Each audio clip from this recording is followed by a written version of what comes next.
All Hit Radio.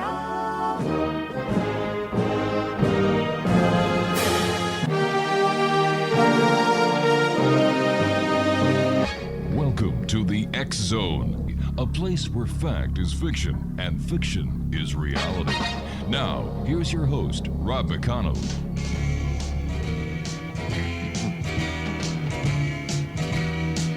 Do you believe in magic in a young girl's heart? How the music can free her whenever it starts, and it's magic. If the music is groovy, it makes you feel happy like an old-time movie. I'll tell you about the magic and it'll free your soul, but it's like trying to tell a stranger about a rock and roll.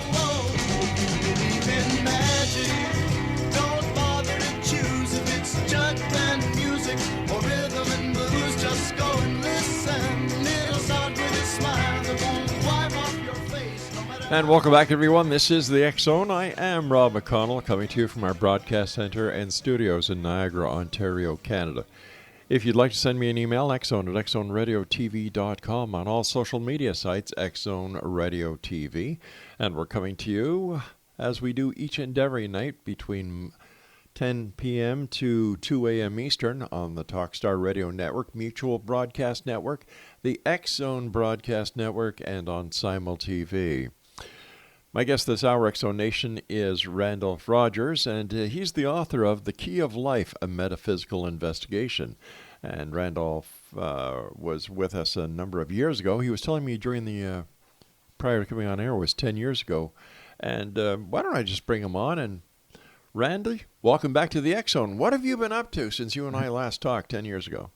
Oh, boy, I've been up to a lot of things. After the book came out, everybody wanted to experience what had happened in the book with me, and it was a regression sessions. And so I trained under a hypnotherapist by the name of Dick Sutphin, who's pretty well known. He's written over 20 books on the subject. Mm-hmm.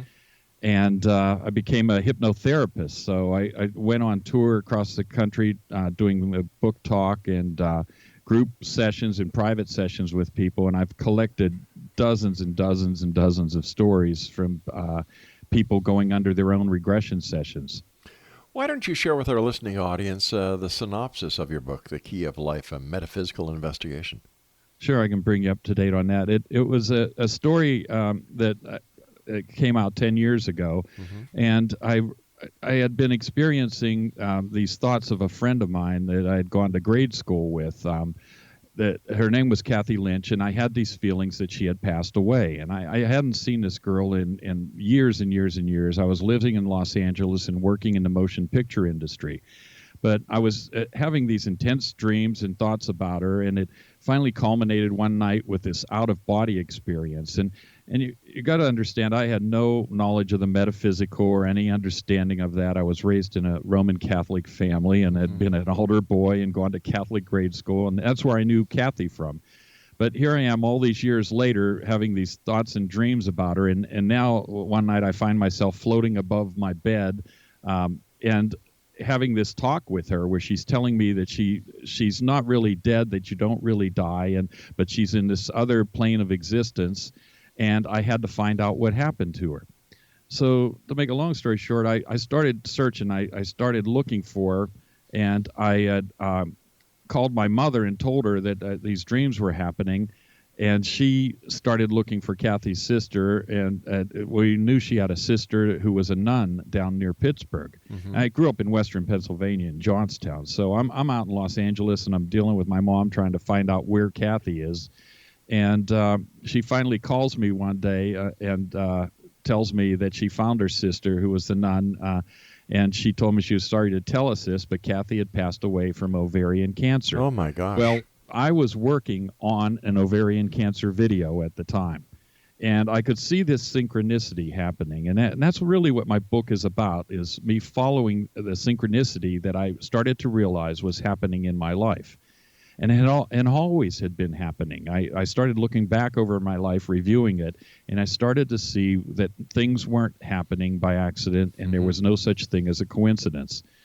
So that led me. I was out to dinner one night telling these friends of mine what was happening, and the girl that was there with us, she had worked at one of the studios at Disney. Well, we got to New York, and a bunch of more series of those coincidences happened, and it started making me think, well, maybe I should call this Russian woman when I get back, or call Renee and get this Russian woman's name. So before I got in on back into work on Monday, I was planning on calling her early in the morning, but before I could do that, my phone rings, and it's Renee calling to say, you won't believe this synchronicity. I went in to see my acupuncturist, Lucy is her name, Lucy Postoloff, and she's telling me, I should read this book called Many Lives, Many Masters. Well, here I had given that book to Ron Siegel over the weekend when I was in New York because someone had given it to me, and I said, here, you got to read this book. It's about this reincarnation stuff. And that's a famous book out there right now. It's been famous for a number of years. About a psychiatrist who regresses these patients that are having all these problems, and what happens is that one patient starts telling them stories that are in the past, and they're solving her problems in the current day, where she's afraid of water, and in the past she was in another life and she drowned, and then she was afraid of confined spaces, and in that life, in the past life, she had been walled up as a leper in a colony and left to die. And so this book became really popular. And now the synchronicity was that I had just handed it to Ron, and Ron hands it to his girlfriend, who the Russian acupuncturist said that, that she should read this. So I decide I have to go in to see this woman. Well, I call her up, book a session with her. And I go in, and she sticks these needles in me, and my whole world from that moment on changed. I was just this, my background was I was a newsman. I had worked in the news business. I was a photojournalist. I had worked at NBC Nightly News. And I had this open feeling about everything. I never had a belief system. I just would go along to see what happened. I had no thoughts one way or the other. And when she stuck these needles in me, this vision started to play. You started to see these scenes playing out. And I started describing where I was and how I was this young Indian boy on this path walking through the forest. And this whole first session was kind of just real calming, and I was led up to a stream where there was an Indian woman washing her face, and Lucy told me this had a significance, that there was some kind of cleansing going on in my life, and I had to be around these women that had this cancer. And that's what I was doing, was working on that. And the other synchronicity was when I go in, the main one, and when you read this book, it's just startling what was happening. Because I walked in and I start telling Lucy about that, she's asking me what I'm doing with my life. And I said, well, I'm working on this cancer video right now. And it's a big deal. It's for the Fire and Ice Ball in Los Angeles. I mean, people like Spielberg and everyone's going to be there to see this. So it's like a major production I'm doing. And I said, I'm working on this cancer video. And before I could even get out of my mouth where I was working on this, she goes, oh, my mom has cancer very badly, but she's been accepted into this trial at UCLA Medical Center in this special trial, and it's just only 100 people had been picked or some small number. And she starts describing the trial that I'm shooting for the video. Oh, my gosh. She's one of the, yeah. And I said, this is, and people would say, wow, what a coincidence. But I knew better at that point because everything was happening that way. It just kept falling in line. So I let her put the needles in me. I go through this first session, and then I book another session, and it just blew wide open. I started telling her stories about who I was. I even told her stories about who she was and how we were connected in the past. And when you read the book, it just puts chills down your arms because I'm telling her things that no one knew, that she only knew. And I'm going to this higher plane of existence when I have the needle stuck in me. And it led me from one point to another point to another point until I found the connection that I was with Kathy and how we knew each other and how we've known each other over eons of time. So the book deals with a lot of subjects. It deals with synchronicity, and it deals with past lives, and it deals with time and how everything works in the universe. So when the book came out, everyone was as I started doing the book tour, everyone was interested in it. They wanted to experience what I experienced. And so I went, and as soon as I started doing the talks about it, I thought, I'm not giving them enough. They want more than this, and they're wanting to call Lucy, and Lucy just does not want to be, she's more of an acupuncturist. She had done this with me because I needed this, but she really doesn't want to just do past life regressions. Randy, I hate to do this to you, my friend, but you and I Sure. have to take our break. Please stand by. Fascinating story. Right. Okay. Oh, we'll have to talk more about this when we come back from our commercial break. Exo Nation. Now, I think I know why it sounded so strange on the telephone. Well, it's hard when you discover what keeps you going, keeps you all alone. I dream so real, you thought the smoke might never clear, and you hide it all behind endless cigarettes and tears. Somebody waits for the time, I know it never comes. You get yourself so high. And welcome back. A good old Canadian band, Blue Rodeo, with Somebody Once, here on the X-Zone with yours truly, Rob McConnell, coming to you from our broadcast center and studios in Niagara, Ontario, Canada. Randy Rogers is our special guest this hour, and I must tell you, X-Zone, the story that this gentleman is telling us tonight rings true with me on so many different levels. He's the author of The Key of Life, a metaphysical investigation. All right, so yeah. please continue.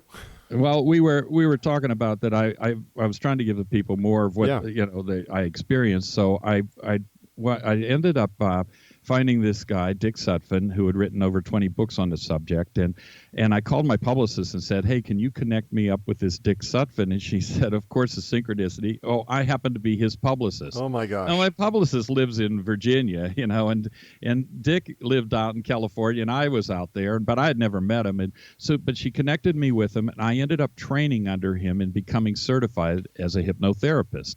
I found it with some talent that I had that I could do very easily because I was a photographer all my life, right. And this is another way of showing people images without using a camera. You're basically getting them into a relaxed state, and the images come forward. So I started going, when I went across the country, doing past life regressions with groups of people and individual peoples, and it was just an incredible amount of stories that I've collected over the last 10 years now. How do you deal with skepticism? Well, anybody is a cynic or a non-believer. Mm-hmm. I tell them, first of all, I don't use that word belief. I don't have a belief in anything. I was a newsman, and I only searched for the truth. Right. And I tell people, don't believe me. I don't want you to believe me. I want you to go out and experience this for yourself.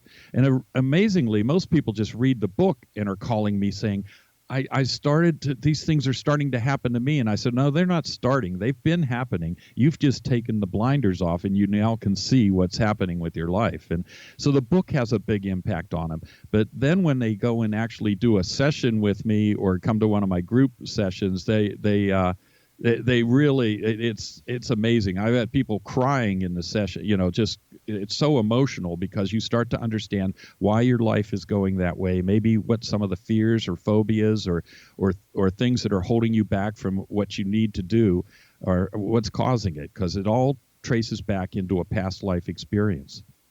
How long does each session take? And how deep do you actually put these people into a hypnotic state?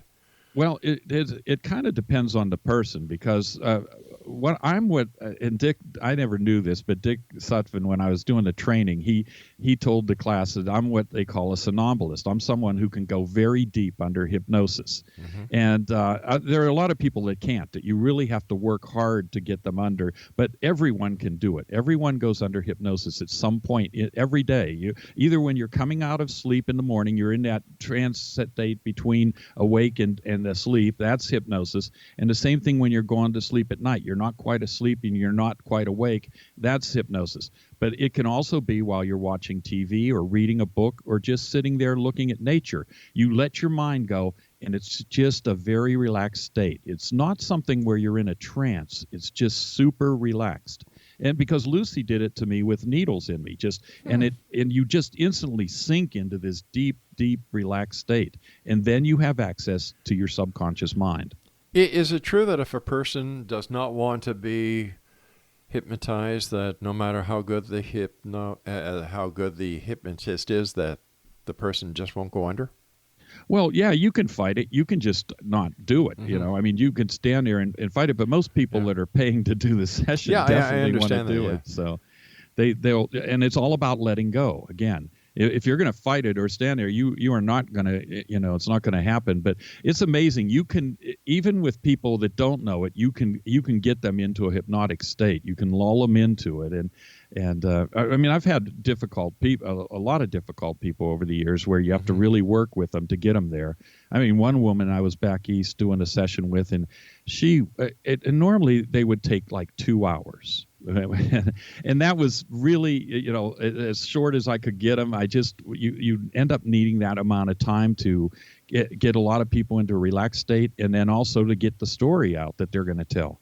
And this woman, I was in with her for 4 hours. In fact, it was at the end of the day in closing, and she was just not wanting to tell me what she was seeing. She was under hypnosis, but she was just fighting it about releasing what. And I tell people, hey, I don't care if you've killed 10 people and they're buried in your backyard. I just want to hear the story. I said, I'm not here to judge you. I'm just here to hear your story.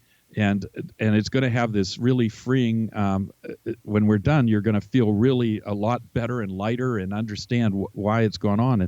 And to make a long story short on that woman, she had been in a car accident where a man had gotten killed. Oh, gosh. And that's what she was holding back. She wouldn't let go and tell the story.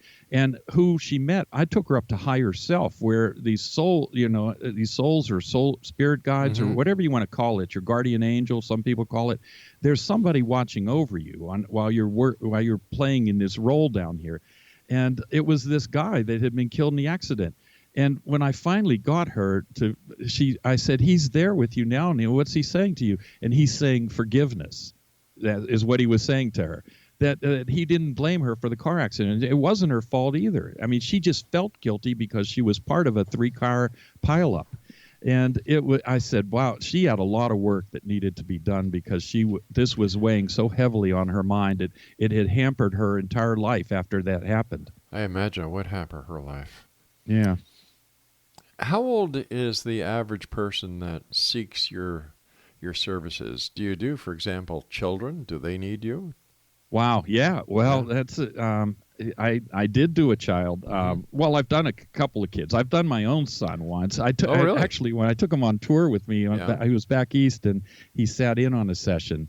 And he ended up he went under with the entire group and came back telling a story of being on D-Day over in World War II and being killed in the assault on Omaha Beach. So it was really, and he had this fascination with World War II and liked to watch Saving Private Ryan and all these shows. Oh, yeah. And when he'd watch it, he'd point out things that were wrong in the movie. that Spielberg had done wrong. He'd say, well, they actually didn't do this and that. And I'm looking at him like and this was before I knew what he had been in, one of the stories that he was going to tell me later. So when we die and this lifetime is over, how do we get to come back? And what's the process?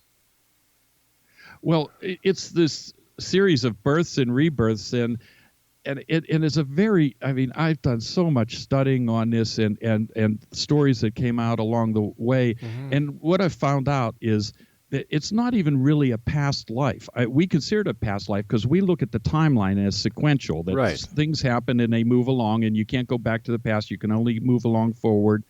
But in reality, it's all happening at the same time. And you'll find a lot of scientists out there now that understand this concept of these many worlds, multiple universes going on. And it's all happening. The past is happening at the same time as the present and is at the same time as the future.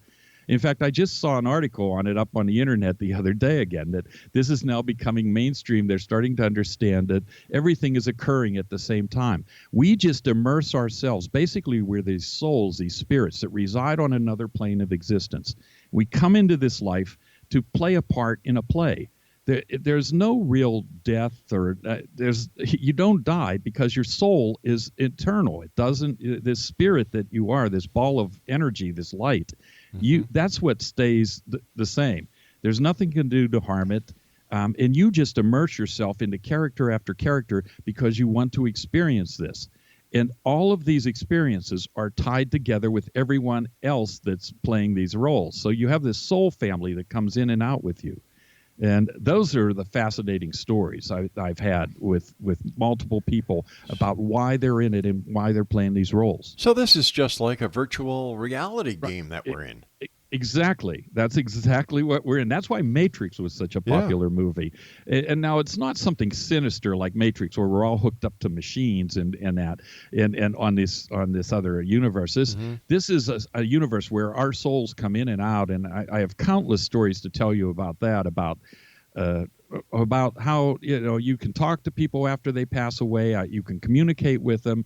That's why some people can do it. Other people just don't seem to understand how it works. But it's something that kind of flows easily with me. All right, stand by. We've got to take our news break at the bottom of the hour. When we come back, please share some stories with us. Exonation, Randy Rogers is our special guest. Fascinating topic. Opens up a lot of possibilities. Opens up your mind to infinite worlds, infinite universes, infinite parallel universes. Wow. Just imagine more of us around there somewhere doing something.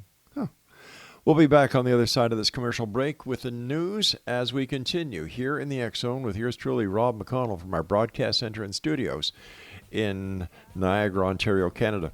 Once again, my guest is Randy Rogers. His book is Key of Life, a Metaphysical Investigation. His website is randolphrogers.com. When you discover what keeps you going, keeps you all alone. A dream so real, you thought the smoke might never clear, and you hide it all behind endless cigarettes and tears. Somebody waits for the time I know it never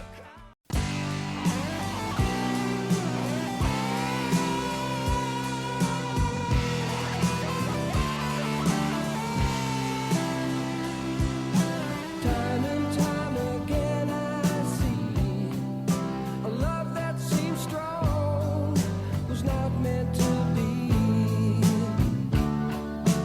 Broken hearts don't always mend, left too unsure to try love again. But just between you and me, baby, I know how love will be. Just between you and me. Randy Rogers is my guest this hour, Exonation. He is the author of The Key of Life, a Metaphysical Investigation. His website is randolphrogers.com. During the break, I had a thought that what we're talking about can be very simply described or shown to people by having them watch the movie Groundhog Day. Oh, yeah. That's Yeah. one of my favorites. Mine too. I love that movie. But That's what we're doing, really. Yeah. It's something like that going on here.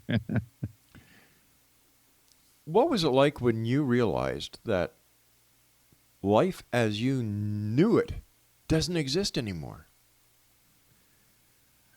Yeah, you kind of go through every day. I go through every day watching things a lot closer. And I always had that ability because I was this newsman. I recognized when something I saw rang true with something else, and I put these two pieces together and saw there's a reason for this synchronicity happening. And that happens. My life is driven on that now. I am so tuned into it. But what happens is when you get to put someone under hypnosis and they get to tell, that's what's great about this. This is not something you have to believe in. In fact, I was saying, I tell people not to believe in it, that go out and experience this for yourself.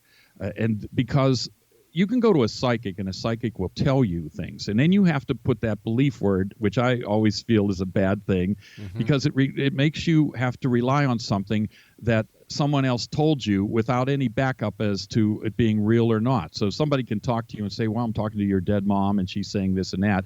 But when you can hear it yourself or experience it yourself, it drives it home. Then it's a truth to you. It's not even a belief, because you know this to be true. And that's what happens when you go through a regression session. And one of the stories I had was, you were asking about any young people and old people. Sure. I've done all of them. I've done them from 80 years old down to 8 years old. Probably my son was when I did one with him.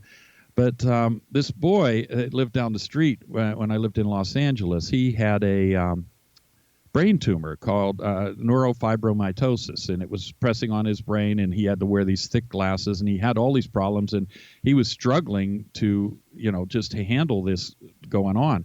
And they had a run for him every year, and I was talking to his mother at the run-a-thon, where everybody's out jogging to raise money for the research, and I said, hey, why don't you bring him down to my sound stage? I had this sound stage in Los Angeles, and I had this soundproof room, that I could put him in, and I said, I'll do a regression session with him down there, and we'll find out why he has this tumor. Because everything happens for a reason. Nothing is an accident. Right. I believe that. So, yeah, so I bring him down, and I put him under hypnosis, and he starts to tell this story of he's back in the 1800s somewhere, and somewhere in the late 1800s, and he's an artist, he says, and he's gone around from one art gallery to another. And before he gets going too long, I said, well, what's your name? And he said a name, and I didn't quite catch it, but I had the recorder going, so I thought, I don't want to interrupt him. I'll let that go. And but he describes going around taking these paintings, and I said, well, what do the paintings look like? And he goes, well, they look like Van Gogh almost. And I said, well, he's gone around and selling these kind of paintings. And as he does it, he ends up getting in a fight, he said, with another artist of some kind, and he ends up getting killed. He ends up dying. And it was kind of a broad story about, this other artist and him getting in some kind of argument happening. And then I take them up to what's called higher self. After I get people to where they pass away in their past life, then I bring them up to higher self, where your spirit guides can show up and give you some guidance. And the two people that showed up were his grandparents, his granddads, on both his mom and father's side, and they had both passed on, I'd found out after the session. So they start telling him that he's got this brain tumor because he feels guilty for not being there in his past life for that he didn't help this person in a past life, that something he had done. He could make this brain tumor go away by imagining a Pac-Man was in there and eating away at this thing. So they were telling him what to do, and he comes out of it, and he does it. And as soon as he comes out of the session, he's sitting there laughing, and he's going, oh, I made that story up. I totally made that up, he said. And I said, well, I know you think you made it up because everyone feels that. I said, I felt that I made them up. I thought, where am I making this story up? I said, and that's because you're in your subconscious mind, and your conscious mind has no knowledge of this, because all it knows is from the day you were born here till where you are now. And even a lot of that it's forgotten. So he says, I said, besides that, I said, you told me your name in that thing. I said, what did you say your name was? And he said, oh, my name was Theo. And his mother immediately chimed in, and she said, oh, that's probably because you have a classmate that's named Theo. And I said, no, Zachy. I said, let me tell you why you have I said, why your name was Theo. I said, that was your name back then. I said, and you have a classmate named Theo because that's to remind you of who you used to be. I said, there's no coincidence that you have a classmate named something that you said you were back then. So I go back to work, and he goes home, and I called my girlfriend at the time and started telling her, because she was into the art stuff, and I said, yeah, this kid said he was gone to galleries with this stuff, there's paintings. He said they look like Van Gogh kind of paintings, kind of abstract things, and not abstract, but just surreal looking. And I said, and he said his name was Theo, and she goes, oh, well, that's Theo Van Gogh. I said, Theo Van Gogh, who the hell's that? And she says, well, that's Vincent Van Gogh's brother. She goes, and he was the guy that made Vincent Van Gogh the rock star that he was. Oh, my gosh. He's the guy that went around from gallery to gallery selling these paintings. And that's what this kid was describing in the session, that he was going to gallery selling these paintings. So I immediately called up the kid's mom, and I said, hey, did Zachy, what does Zachy know about Van Gogh? She goes, oh, he does his own paintings, and they look kind of Van Goghish. I said, wait till you hear this. I said, that Theo that he said, that was Van Gogh's brother's name. And I said, I had no knowledge of this. I didn't know anything about the Van Goghs. I wasn't into art. And so I said, let me talk to Zachy. Don't say anything to him. So I put him on the phone. I said, hey, Zach, I said, what do you know about Vincent Van Gogh? And he goes, oh, I like his painting, that Starry Night, and he names a couple paintings of his that he likes. And I said, well, what can you tell me about Van Gogh's family? Do you know anything about his family? And he goes, well, no. I said, do you know who his mother and father were? I know. I said, did he have any brothers? He goes, well, I don't know. And he, in this conscious state, he had no knowledge of anything he was telling me while he was under regression. He didn't know anything other than he liked seeing Van Gogh's paintings. And here he tells this whole story where he's his brother. And in what happened in Van Gogh's life was Van Gogh's brother, Theo, was so close to him that when Van Gogh died, and it was debated about whether he shot himself or was shot, but he stumbled home and died from a gunshot wound. And he had obviously cut off his ear earlier in a fit of rage of things. And he had disputes with other artists, I guess. What Theo was despondent over his death and felt that he should have been there to help him, and wasn't there at the time when this happened. And a few months after Vincent died, Theo passed away. And he was and now he comes into life as this kid, Zachy, down the street, and still has that trauma and that feeling, and it's causing this brain tumor. So a couple months later, I get a call from Zachy's mom. Zachy's tumor's going away. It's disappearing, And sure enough, the kid starts to recover from all this stuff. And he's still, as far as I know, doing well today. And yet he had to just understand knowledge erases karma. And it was a karmic lesson he was experiencing in this life. And his knowledge now of who he played, why he was feeling that despondency about his brother Vincent in that past life, was trailing into this current life, and he could let go of that now. So the answers to all our problems lie within us. All we need is a way to get into ourselves in order to understand what the problem is. And then once we realize what the problem is, it's over. That's it. That's exactly what happens. Miracles happen. People go, what a miracle. Yeah. It's just disappeared. But it was really you that was creating the problem, and you're creating it for your own karmic lesson.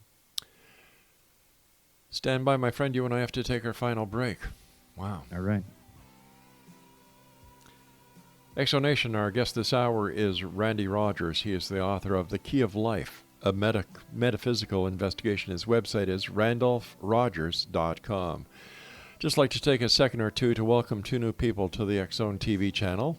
Dr. Bernie Beitman and his show, Connecting with Coincidence. He is going to be doing coincidence vignettes for the Exxon TV channel. Looking forward to working with Bernie on the other side of the camera. And then Hassan Jafar. He is the internationally acclaimed astrologer. In fact, he was Larry King's astrologer.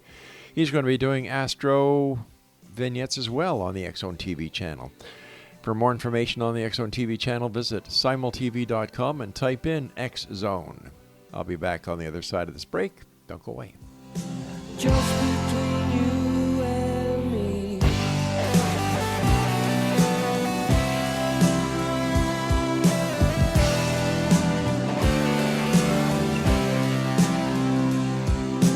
Lovers often seem to say hearts can be blind to love gone astray.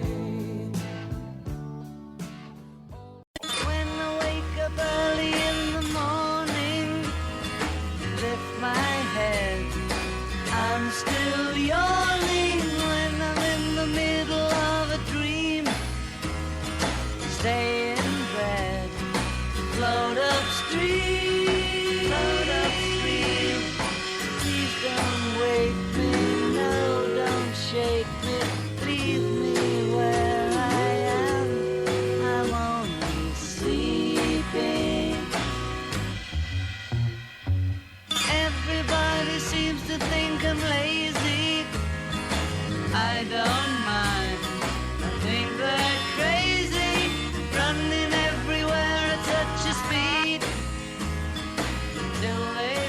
Welcome back, everyone. Randy Rogers is my very special guest this hour. www.randolphrogers.com. He's the author of The Key of Life, a metaphysical investigation. First of all, Randy, thank you so much for coming on the show and You're welcome. and sharing this wonderful information with us. It's fun, talking about it. Yeah, it's... I think hypnosis has received a bum rap because of the stage hypnosis that people... Yeah. When I was training to do hypnosis, Dick did some of that stage stuff with us to show us that but most of the people in the class were more interested in the regression part of it and being able to pull up details from past events and sometimes they're current in your current life that some things will come up but the stage stuff is what everyone sees, and they think, well, it's kind of some hocus pocus thing. Right. But it's not. It's about taking you and giving you subtle, while you're under hypnosis, giving you subtle things that you're going to do, that when you hear the word love, everyone's going to start barking like a dog or quacking like a duck kind of thing. And he did that in the class, and it does work. I mean, it's funny, but that's for more entertainment. This is about getting to real stories that are going to affect your life, that are affecting your life. Because every fear and phobia and everything out there is driven by something out of your past, or what we perceive as the past anyway. Like I said, it's all really occurring at the same time, but we sequentially put it because there's, Washington crossed the Delaware and Amelia Earhart was lost out at sea, and these things all go in a timeline, we call it, but in reality, they're all still going on. That's how, because people ask the question, well, how is everyone someone famous in a life? Well, not only you could have been George Washington, but I could have been too, because it's still going on. And our souls are all playing these roles. So no matter whether I even personally played it, it still is part of the collective soul consciousness. When you leave this life, you're part of everything. Everyone is connected on a soul level, not a physical level that, I don't know you. I've never met you in person, but on a soul level, we know each other. If nothing, for example, the example you gave of George Washington, we could all be George Washington, or anyone, or anyone. Lincoln, how is the future formed if the past is always present? Well, not only is the past always present, the future is always present, and you have that. You'll have, the déjà vu. Yeah. That you see something ahead. Yep. It's actually because it's already occurred and you've just jumped into the role to play the role. We actually know the role when we come into it to play it. And it's all just, it's just blowing along with us. I have this happen all the time where I start to see things before they've happened, and I'm going, I'm starting to remember what is going to happen next, basically. And people will always go, man, I just had this moment of deja vu where I saw this before. But it's really, you're kind of skipping ahead to what you have to do next. It's crazy. It's just, there's blinders put on you so you can stay in the role. So I can stay playing. I'm Randy Rogers in this role, but I'm really not Randy Rogers. I mean, I got great stories about that, and I wish we had more time because some of them are a little long on that. But the way it works, here I'll tell you briefly. I think I can get through this one. I had to go do a book talk down in Venice at a bookstore, and this is a number of years ago, right after I started doing it. And I hadn't done hadn't taken the training yet or the regression. This was right after my book came out. And I get down there and I get into this store to do it, and the whole thing had gotten delayed. It was supposed to be early in December. I had just been on Coast to Coast, and then there was a flooding in the store. They couldn't do it, and they moved it down. And when I rescheduled it, it was for the 23rd of December. And there's that 23 number, 2 days before Christmas. Walk in the store. This old man's walking out. He kind of says hi to me. I looked at him like I thought I knew him, but I didn't know. Get in, and I start to go, and I'm setting up for this thing, and I'm thinking no one's even going to show up, Well, 2 people had heard me on Coast to Coast in L.A. They came down, these women. And then this guy that had been in his store, this psychic, he had run down the street and dragged one of his clients that he had just done a session with back in to bring him into this thing. And it was the old man I had seen leaving the store. And he walks up and he says, Randy, I want you to meet this guy. I thought he should hear your thing. He goes, Randy, this is George Lazenby. And as soon as I reach across to shake his hand, I knew who he was immediately. I started to just flip out because I'm looking at my watch, and I'm someone who keeps track of time and where things happen and when they happen. And I said, George, you're not going to believe this. 30 years ago on this very date, I was a 16-year-old kid working on my first job at the State Theater, and I was changing the marquee on that night to read, on Her Majesty's Secret Service, George Lazenby is James Bond. And I recognized him. He was James Bond. And I said, you were my favorite James Bond. And I said, and I could just see everything flashing in front of my eyes because of what had happened that evening. And I asked him, I said, can I use you as an example in the talk tonight? And he said, sure. And then so we sat down, and I'm kind of abbreviating this, kind of speed it up a little. But George, I said, I said to everyone, when you think of the name James Bond, what comes to mind? And who is he? And they started naming, well, he's a British Secret Service agent, has a license to kill. He's always around all these really hot women, and he's saving the world from this bad guy all the time. And I said, exactly. I said, so if you went to see a movie with James Bond and he was like a florist, I said, you'd stand up and want to go get your money back because he's not the spy, the secret agent. And I said, but I said to George, how many people have played James Bond? And we started naming them. That there was Sean Connery and Roger Moore and all the names. And we get through it. And I said, but George, I said, you've played James Bond. And you only played him once, but you did play James Bond. I said, now I'm going to ask you the most important question here tonight. I said, George, are you James Bond? And he started to laugh, and he said, well, no, I just played him once. And I said, well, I'm Randy Rogers, and I'm only playing him once. And that's who we are. You're Rob McConnell, and you're playing him once, but you'll play someone else in another time. And that was that synchronicity that occurred. And what I left out there was when I told George, I said something really important happened. I said, I really like that movie on Her Majesty's Secret Service. I said, it was the only movie where James Bond got married. And I said, and just tonight, I bought my girlfriend an engagement ring because she had been bugging me to get married. I didn't really want to get married, but I bought her this. And George is going, oh, well, that movie, I don't know if you remember, but my wife dies in it. I said, well, no. I said, I know. I got the message from you showing up here tonight. And he said, and besides that, I'm going through a horrible divorce right now, and I'm telling you, you shouldn't get married. He's telling me this. And, I said, George, I already know I said, these messages show up in my life immediately when I do it. And I said, I just did that. And now I run into you and you're telling me. I said, I already know what's going on. And to make a long story short, I never married, the girl. And I listened to what, it would have been a disaster. It just would have been a disaster. We've got about 2 minutes left, Randy. Sure. First of all, thank you so much for coming on the show. I've thoroughly enjoyed our hour together. We'll have to get you back on because I'm sure there are other great stories that our listeners would love to hear. What are your final thoughts that you'd like to share with the Exxon Nation tonight? Well, like I said, don't believe me. I want you to go out and experience yourself, especially if you read the book. It's amazing. Something about it that opens up people's eyes when they see it. They start calling me and saying, hey, this is happening to me now. And I said, no, it's been happening all along.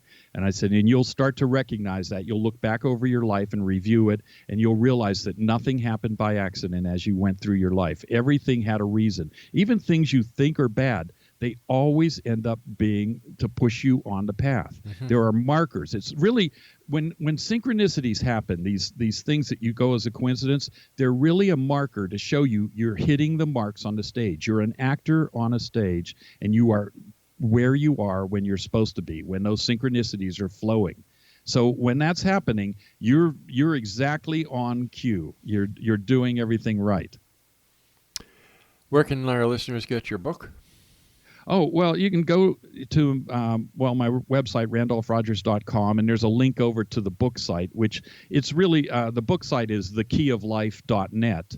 But either site will get you there, and you can get it there. It's also out on Amazon. But if you order it off my site, I can sign it for you or things like that. And then also you can read about doing regression sessions. If you want a session, you can. I do a lot of them over Skype because you don't have to be there with people to do it. I could do one with you. We'll have to do that, Rob. Sure. We'll go and record a session with you, and it works really well. Then we'll cut out little segments, and you'll be blown away with the. I've had really good stories like that with other radio personalities, putting it together, and then they can tell a story about one of your past lives. Sounds like a plan, Randy. I look forward to it. Hey, listen, thanks again for coming on the show. I love what you do. And I wish you continued success. Well, thank you, Rob. Take care, brother. All right. And Exonation, once again, for more information on our guest this hour, visit his website, randolphrogers.com. I'll be back on the other side of this commercial break with the news as we continue here in the X Zone with yours truly, Rob McConnell, from our broadcast studios and corporate offices in Niagara, Ontario, Canada. Don't go away. Closing time. One last call for alcohol, so finish your whiskey or beer. Closing time. You don't have to go home, but you can't stay.